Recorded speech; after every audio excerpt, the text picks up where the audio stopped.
there's ways to build communities, and we've seen them do it during religion. I'm building communities, and it just so happens it starts in the gym. Welcome to Flip Your Script, the podcast about life's critical turning points and how people find the inspiration and motivation to move forward and rewrite their unique stories.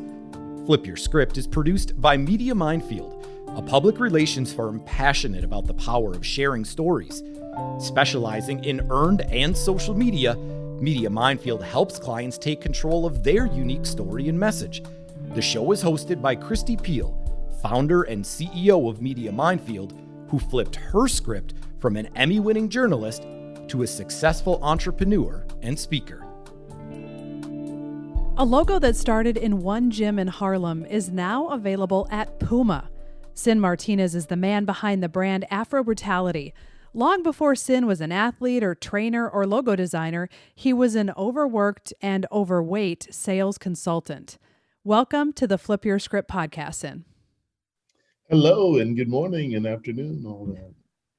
Well, congratulations on having your brainchild in New York City and online at Puma. That's incredible. Thank you. Thank you for that. What's it like to walk into a store and see your thing everywhere? You know, there's two sides to that answer. One is, of course, you think I started this with not seeing the end in mind? You know what I mean? I saw the end in mind. I knew quick. Let me tell you, I was negotiating contracts with Target and Walmart in 2010. I had the opportunity to get right on that wave, which meant, Indonesia, China, Vietnamese manufacturers.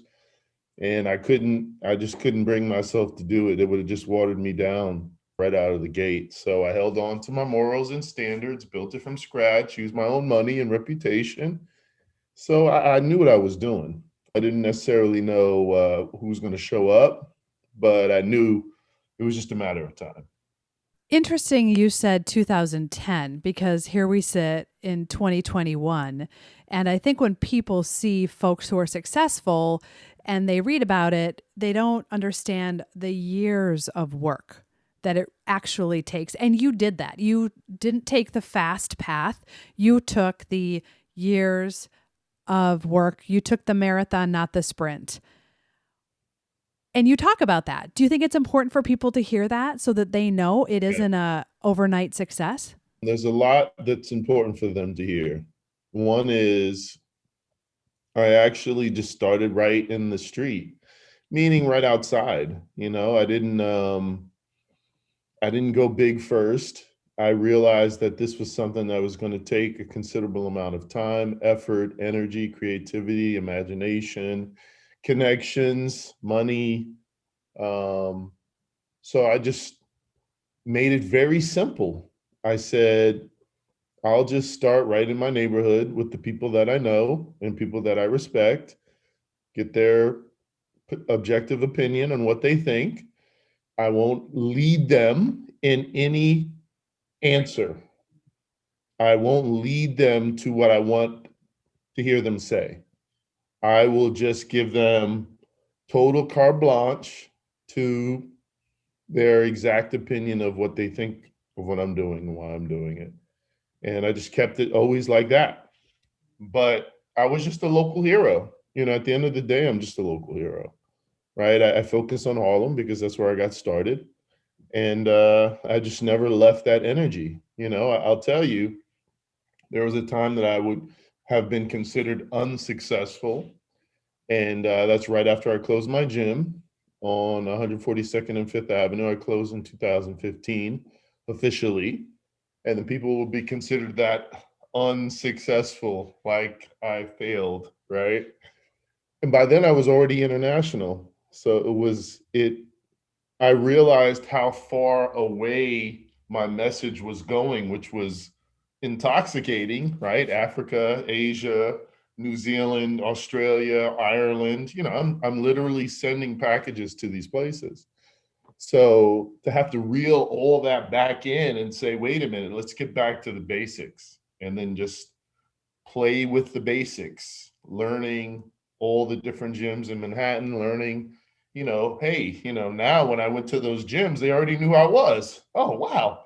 Now they inviting me to these. Oh, wow. Like, I really didn't understand what I had built because I got so caught up in the international of it that I wasn't reeled in enough to understand what was happening again right in my backyard. So I stopped. It was a blessing that I had to close that gym because that's what was making this big international push, was the fact that people could come and work out with me and knew where they could buy stuff from me and that kind of thing. So I went right back to the basics, right back to the roots, and people started kind of pulling me in, and then I was just like, then I had to say, well, this is a positive, and then I had to figure out a way to create that positive narrative.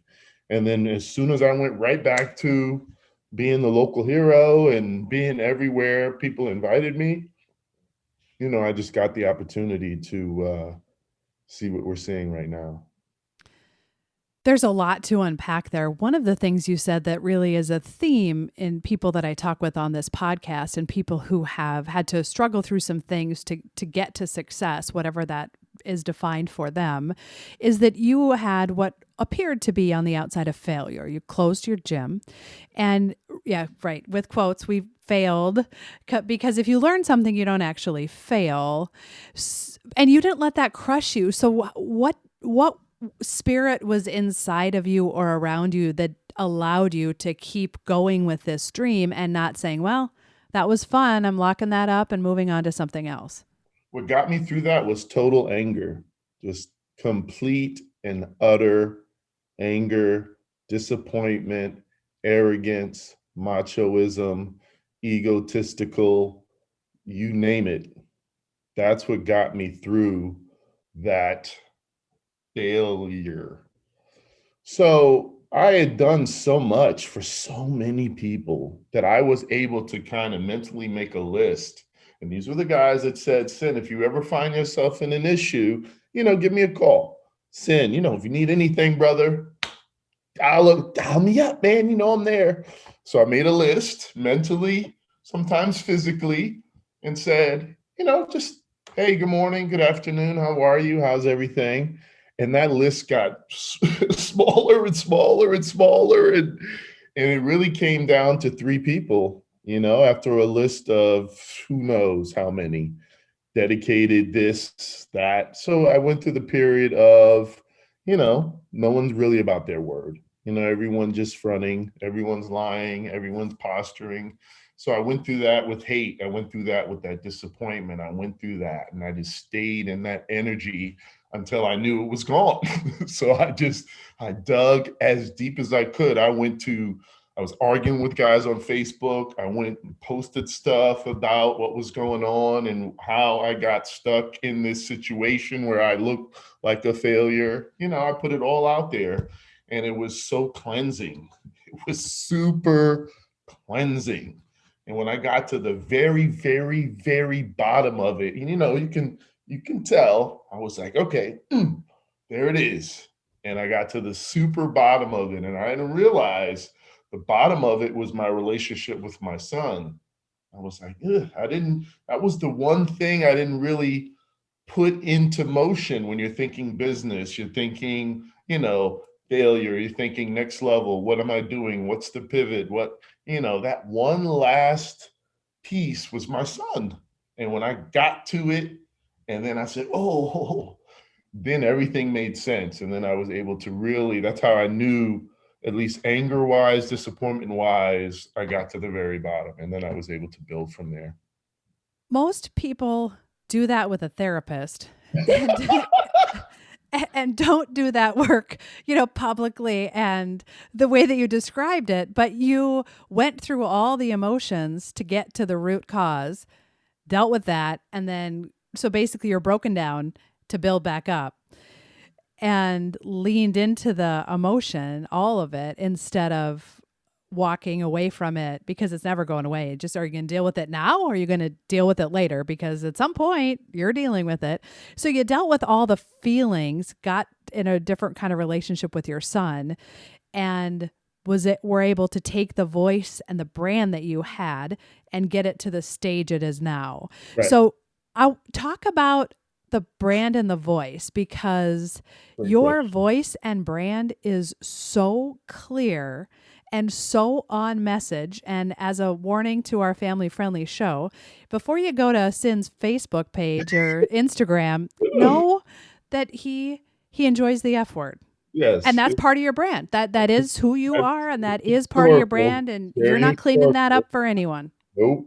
I will tell you that, I started in 2008. I finally figured out name and branding by 2009. I finally thought about mission incorporation 2010. So the message has changed. It evolved with the times, but it stayed the same. So I'll give you an example, corporate guy, all of a sudden I get this funny calling for fitness based on my own weight loss and journey and people that I networked with and connected with. And here's what I just go back to what I said before. you know these were guys I highly respected. We battled in the gym together, we lift weights together way before I started thinking about making this a business. We were already in there competing, at a gym level on certain things. So when I started saying, hey, try this with me. Oh, what is that? Oh, just let's just try it. Tell me what you think. Immediate feedback. And I was damn near creating a focus group doing that. So the brand started right there. Finding methodologies or finding what's considered, let's say,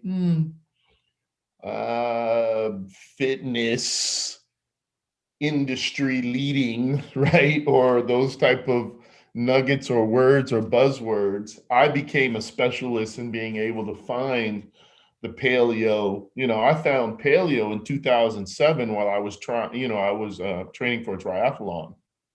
Started going to seminars way back then, and then just feeding it on my family and giving it to my friends, and then I found Jim Jones and his methodology. Then I found CrossFit and their methodology, and I pretty much stayed there because there were certifications that went with it. There was all types of instructions and different things like that. But I found myself damn near taken from the rich and given to the poor. You know what I mean? Taking that right uptown and teaching people how to snatch and clean and jerk and these different types of fitness modalities and different types of ways of eating. Because in our community, you get stuck. You're running or you're bodybuilding, and it's the outliers that do Olympic weightlifting or powerlifting or strongman. They're kind of like in their little group doing that stuff. It's not outwardly exposed. My thing was to outwardly expose it. And I never strayed from that. The way that I messaged that always changed. I was big into videos.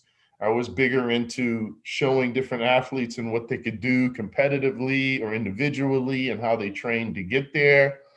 But once I realized after I closed the gym and I didn't have any of that, I had no athletes, I had no gym to talk about, products were spotty. I said, well, what's the true essence of what I'm doing and why am I doing it? So I kind of played with different types of messaging. I played with different forms of expression. I went with direct expression, and I realized it started to transcend just being a gym owner or a gym guy. It started regular people are doing this, military people are doing this, and reposting and sharing with their families. So the message is really just staying positive, doing the long-term work, like what you just said. Syn, that's a therapist gets paid to do what you did, right? And I kind of became my own therapist because I just believe in myself so much that a therapist, I could probably banter well with them, but I got to do the work. No matter who I hire, no matter who I talk to, I still have to sit at home and do that work. And that's kind of where I come from, that mentality that whatever struggles you're dealing with, you can deal with them if you just first recognize them. Don't blame them on anyone else but you, and be that center that you have to change. That while you change, everything around you starts changing. And those are some of the little nuggets and the little sound bites that you put out in your graphics and is so synonymous with your brand. And now you really have a platform to change lives. Is which is big and really deep. Is that your mission? It is. It is. I saw through CrossFit, their demographics were a lot more like D1 athletes, D3 athletes, the military, law enforcement, sort of a suburban type of lifestyle. But I've seen them go from a gym to a catering business to a grocery store to a delivery system. So they've created an economy very simply through one place that is almost like a church, right? If you want to go there, right? So it's like the gym's the church, and then there's a bake off or there's a car wash, right? There's ways to build communities, and we've seen them do it during religion. I'm building communities, and it just so happens it starts in the gym. And the way I took it even deeper, saying you don't need a gym. You could go right outside and you make that the gym. That's what you can make. So that's what I see transcending. And that's my message, that we can change our economy and our own communities if we just learn how to eat to live. When people experience your brand, whether it's online, on your own channels, walking through Puma, what do you want them to hear, to feel? Mm. I went for the shock value. So I kind of want them to be like, what the is this? And then I want them to read a little bit. Oh, then I want them to see something like this where they don't see me F, go crazy, crazy, crazy. There's actually something underneath that. And that's sort of been my shuffle game for many years, where I had all this very aggressive imagery and things like that. People would come to the gym and they'd see, what typically people would call CrossFit. And they're like, oh, yeah, that's pretty aggressive. Okay, everything starts to make sense. And that's the piece that I really get to tell the world, is that, that's the piece where this started, that struggle that we all go through. And it may be simple to most, but those that have been there can really understand. If you've ran a mile, did 100 deadlifts, ran another mile, like that, you go to places mentally that a lot of people don't even touch in their everyday life. And you're continuously going in there, building that confidence, building that self-respect. And then you can kind of vibe off other people that are doing that as well. And it's not about who they are as a person or their political views on anything. It's what's your integrity right here while you're in the gym with me? Are you going to go as hard? Are you going to give up? Or are we going to do this together? And if you can get them to kind of more do that together, you're creating something that can be built off of, in a way that's a lot more touching than, let's say, us sitting here talking about anything political.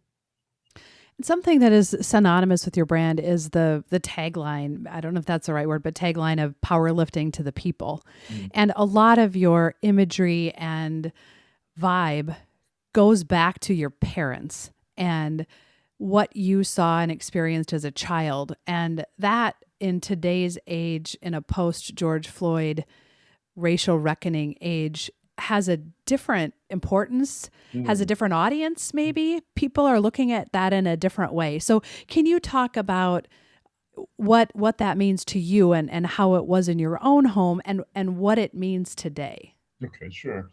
So the tagline, powerlifting to the people, is really a message of, let's take out all the fluff, let's say, in fitness. Let's take out all the myths. Let's take out all the lies. Let's just tell these people the truth. Let's just give it to the people. Let's give them weightlifting. Let's give them powerlifting. Let's give them all of these resources that other places have.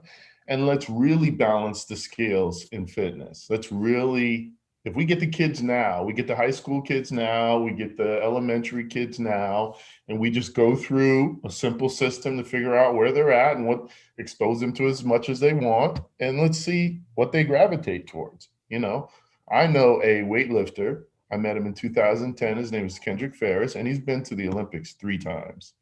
And this guy is from Shreveport, Louisiana. And if there's one in Shreveport, Louisiana, there may be one in Compton, Could be one in Harlem. There could be one in the Bronx, you know what I mean? Or several. But if we don't give them that exposure, then we won't really know what they'll gravitate to. We won't understand their potential, and neither will they. So that's the biggest thing that we're dealing with right now. In terms of where that comes from, that's from my mother. A little background. My mother and I used to just do calisthenics in the basement almost every night. So we do sit-ups, push-ups, jumping jacks, touch our toes if we got fancy, stuff like that. But we would sit and just talk about our day. And my mother was a former Black Panther back in the 60s. And she just taught me all about myself and my heritage at a very young age. And I grew up like that. So I grew up with a certain amount of respect for myself and the people around me, because I was not growing up in Compton or Harlem. I was in the suburbs. So I was in Acton, Massachusetts, Acton, Concord, these places, going to Catholic school. So it was a constant mixture of what she was telling me at home and what I was learning at school. That's kind of where you see the mesh of everything that I do every day. Something really important about teaching children, especially, that they have the same access to their own abilities that a child growing up in any neighborhood, to dig in and figure out what they're good at and what their gifting is. And it isn't about access to money, but fitness is one of those things. And I hadn't really thought about it, honestly, because of my privilege. I hadn't thought about it until I talked to you the first time and started paying attention to your brand, that fitness is something that is seemingly not accessible to everyone. It's not. That's really sad. Year to date, I've been the only CrossFit gym in Harlem. Now, there's been pieces. There's a few guys that tried to do it. They didn't talk to me, whatever.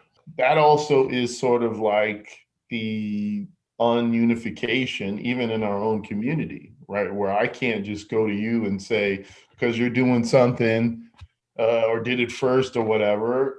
I'm not looking for money or anything like that. But if you don't have those conversations, if that comfortableness is not there, then who knows? You may not have those conversations, and those guys did not last. But the way that we trained, I changed the fitness landscape in Harlem, period.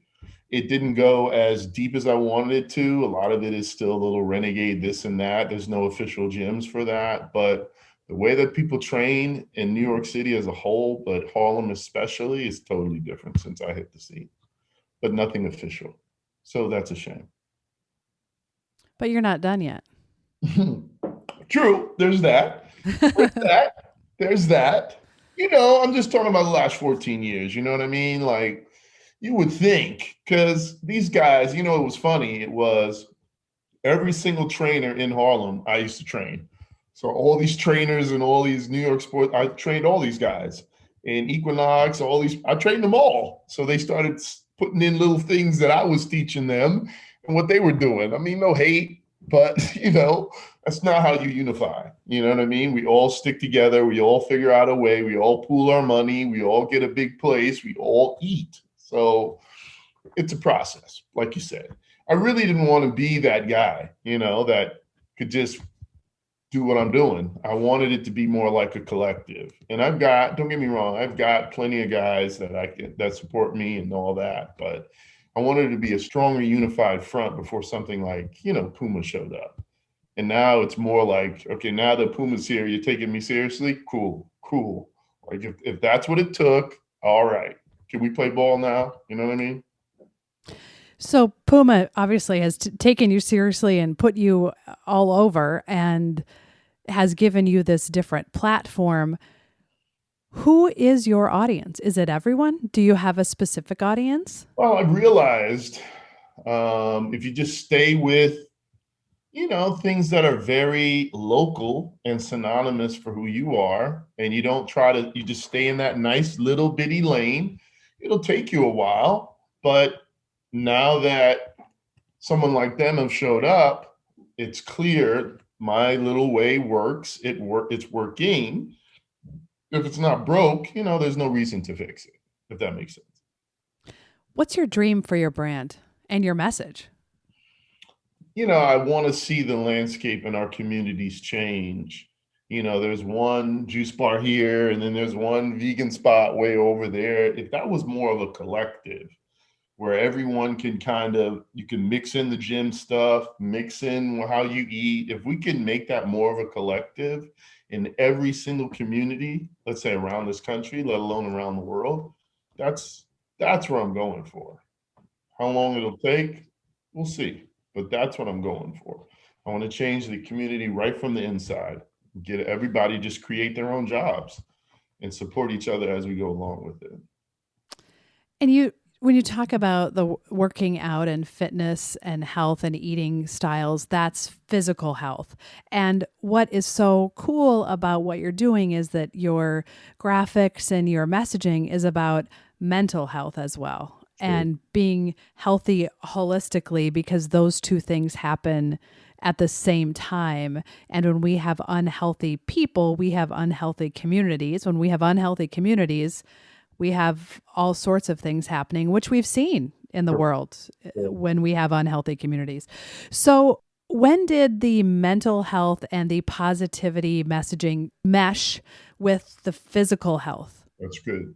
So we go back, to the previous conversation we were saying, went through the hate, the disappointment, dug deep, right? So it changed. It was a process. So my messaging, I delete my messaging every year just to keep it clean and fresh. So you don't have to go there. It's like 40,000 posts or whatever. So I always renew every year. But years ago, it was a lot more about purging, get hate around you, forget this type of hater. Don't, it was a lot more of that. So as I was going through it, my messaging was changing.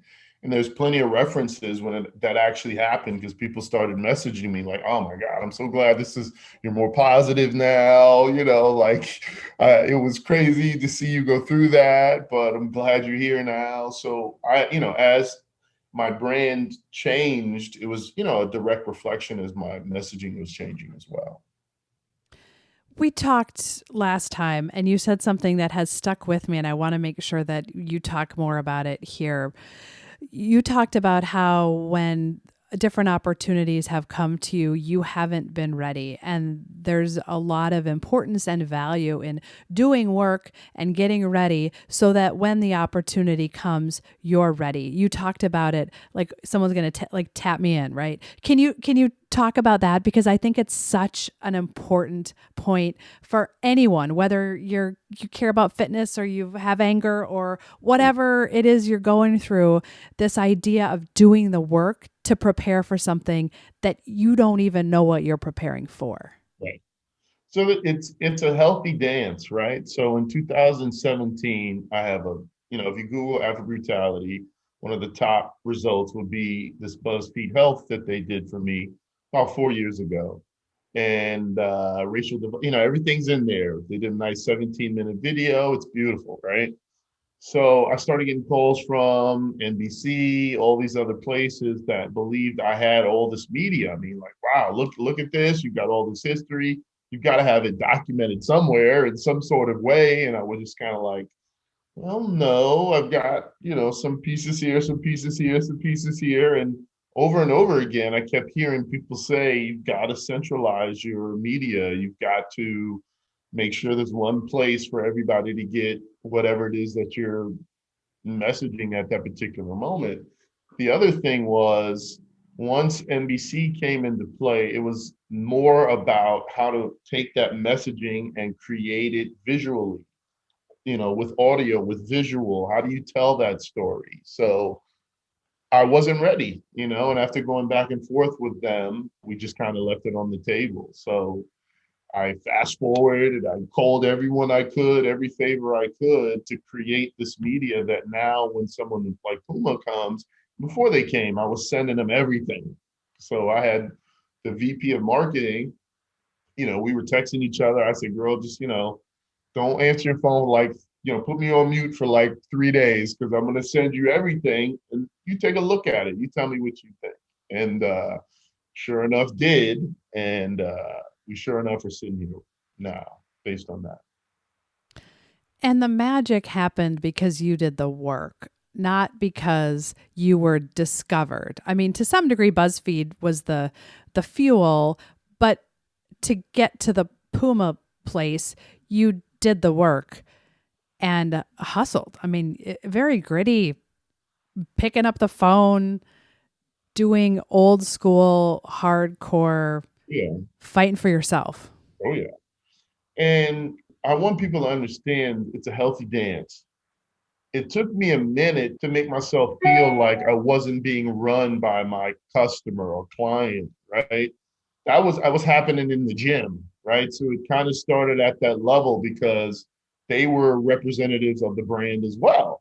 Once they said they weren't here, they worked out here. So it's a healthy dance of, okay, you're coming here, what's your, what are you looking for versus what I think you could do? And we would sit there and talk.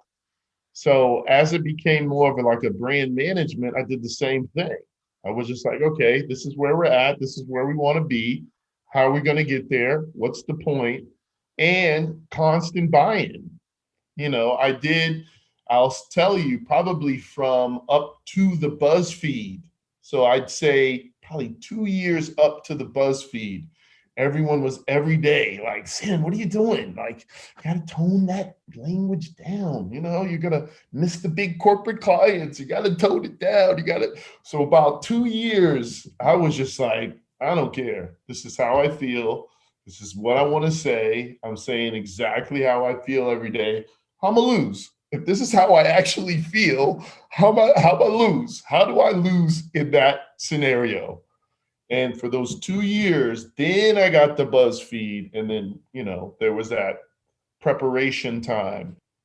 And in my business, in the PR world, and I see the lens of news in my background, it's so interesting that BuzzFeed took you to this other place and this earned media that people want and want. But if you get it at the wrong time and you're not ready, you can still leverage it. True. But you got to be ready. Yeah. So are you surprised that the big corporates or Puma or whoever hasn't asked you to tone down the language? There's been nothing official. Yeah. I mean, I've worked with PR. I've been in with PR. We've talked because we had to get through the workout series. So the workout series is a Black History timeline, and I do it every year. And honestly, they are descriptive to those histories and times. So there's a slavery, there's running from the KKK, there's all this language in there that is like, whoa, to a corporate, let's say, giant. So we went in there, I reworked everything and made sure that, the essence of it was spoken about. That's why my workout videos are narrated, because I focused in on a particular movement and then narrated them. So yes and no. So I brought it up many times, like, talk to me, you want me to tone it down? They're just like saying, and one finally told me, they said, Syn, we took you as is, man. We all knew we took you as is. We see a bigger picture than this. So we took you as is. So I said, well, thank you. And there is something about your brand and the language that is so intentional. It and absolutely is. It's very clear that these are choices being made for a purpose. Absolutely. With a message. There's an emphasis there. And it resonates in a different way. Oh, it's different. What's funny is, I took writing I went to art school. So I took writing and I took graphic arts and I took music business. And I'm doing two of the three, you know what I mean? So it's always funny the way that life, ancestors, however people see that, I had to be, as I got better, my brand got better. As I got more focused, my brand got more focused. And that's any CEO will tell you that. Any owner of any founder of any corporation will tell you that as their vision got better and cleaner, so did the brand. Everything started to make more sense as it made more sense to the founder. It's well said. So you have shirts at Puma. The shoe is coming out in the summer. Yeah, June 19th. And then what's next for the brand? So we're going to try some things. We're doing some donations. We're doing some scheduled donations, myself and possibly some NBA players will go and pull up to a place in Harlem and do it Bumpy Johnson style, where we like lift up the truck, kids is everywhere, we're throwing the sneakers, So that's it. I'll spend most of my time doing what I was doing, which is community service, community events. I mean, that's how my brand always ran. So I'll run that. And as they need me for Puma stuff, I'll keep it out there and I'll make sure that that's a good relationship.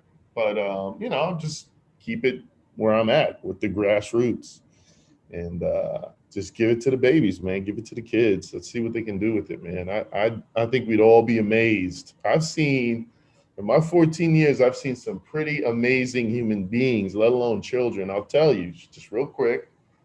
So I got 3 people I started with 6 people. It was the 6 of us. It was 5 others. One name is Teresa Escobar.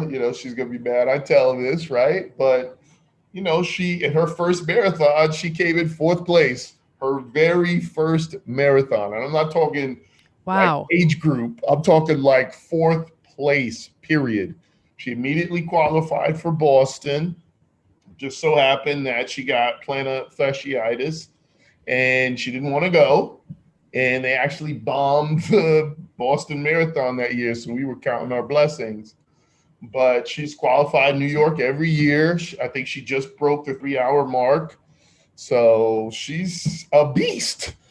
And I recognized her very early. She just had an internal beast that just wanted to come out and play. And I just had to figure out how to tap into it. Another one, I had a woman, probably the strongest woman I ever trained in my life. And she could press almost 300 pounds over her head. She could squat over 300 pounds. She can deadlift almost 500 pounds. Ridiculous. And I just found them in my gym. Like, they're just walking the planet Earth. Like, these are just normal, regular people that if you could put them under some serious scrutiny to look at themselves, their abilities, and listen to what I'm telling them and telling them there's more there, let's keep digging. And you do that every day, you will be the best version of your possible self. it's a great message.